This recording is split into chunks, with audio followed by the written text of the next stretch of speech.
Dahil uwian na, kaya sinundo na ako ng aking service na si Imran. Isa siyang Bangladesh. Tara guys, samahan niyo akong magbiyahe pa uwi. Ayan, medyo tuloy-tuloy pa ang aming pagbabiyahe. Rush hour na kasi, kaya medyo nagbi-build up na ang traffic ng mga oras na yan.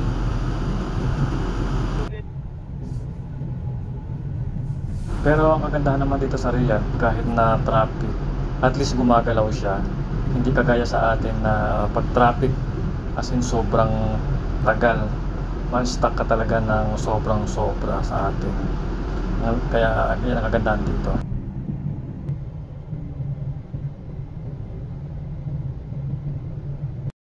Ito si Imran, ang aking taga-pagmalihaw, taga-Bangladesh siya. Sobrang bait ito. A few moments later. At ayan, sa wakas nakarating na ako ng bahay. At nagdali-dali na nga ako at nagbihis ka agad para makapag-asikaso na ng aking pagluluto sa hapunan. Ganyan na ang buhay OFW. Pagdating mo sa bahay galing trabaho, ikaw ang mag-aasikaso para sa iyong sarili, sa pagkain at sa lahat-lahat. Walang iba kundi ikaw, kaya no choice ba kumbaga. Kaya sige lang, kahit marino lang tayo para sa pamilya. Few inches later. Ito naman ang mga pinamili kong lulutuin para sa hapunan ko. Manok tsaka gizzard. Iligisa ko siya sa tomato sauce. Bahala na kung anong luto yon.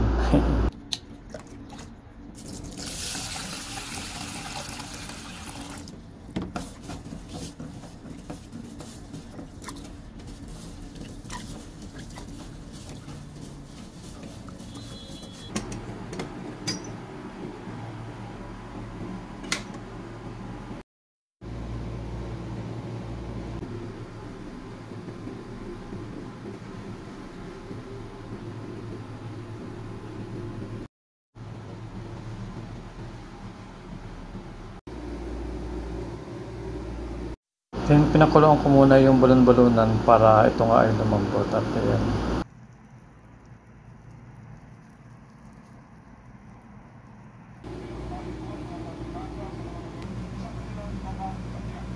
A few moments later. At dyan nagsisimula na akong magluto, kaya pinuksan ko na ang kalan at pinainit ang kawali.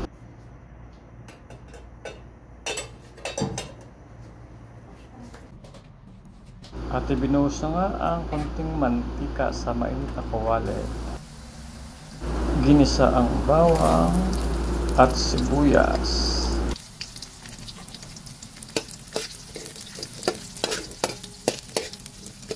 Medyo mahirap lang kumuha ng video noon, mag-isa ka lang tapos nagluluto ka, kaya ito. And then inilagay ko na nga yung manok. Ginisa ko na siya.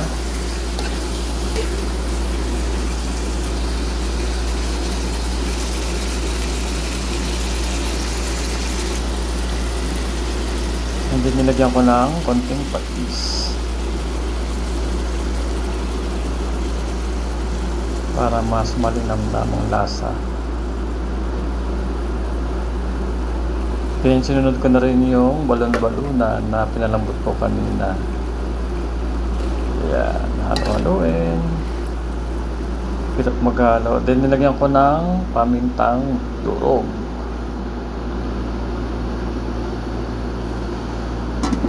Titakpan ko muna saglit.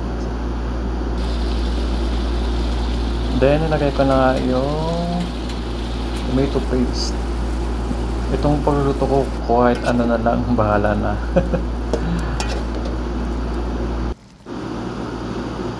And then lagyan din natin ng toyo, soy sauce. Then nilahok ko na rin ang patatas. Dapat pala kanina pa no? Tinakpan ulit, konting antay-antay, then binuksan. Ayan, medyo kumukulo-kulo na siya. Then naglagay din ako ng magic sarap at saka ng betchin na rin kanina. Halo-halo lang.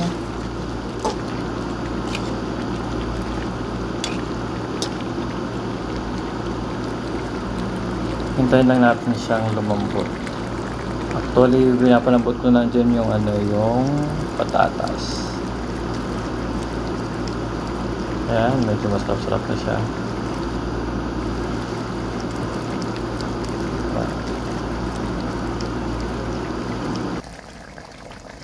An eternity later.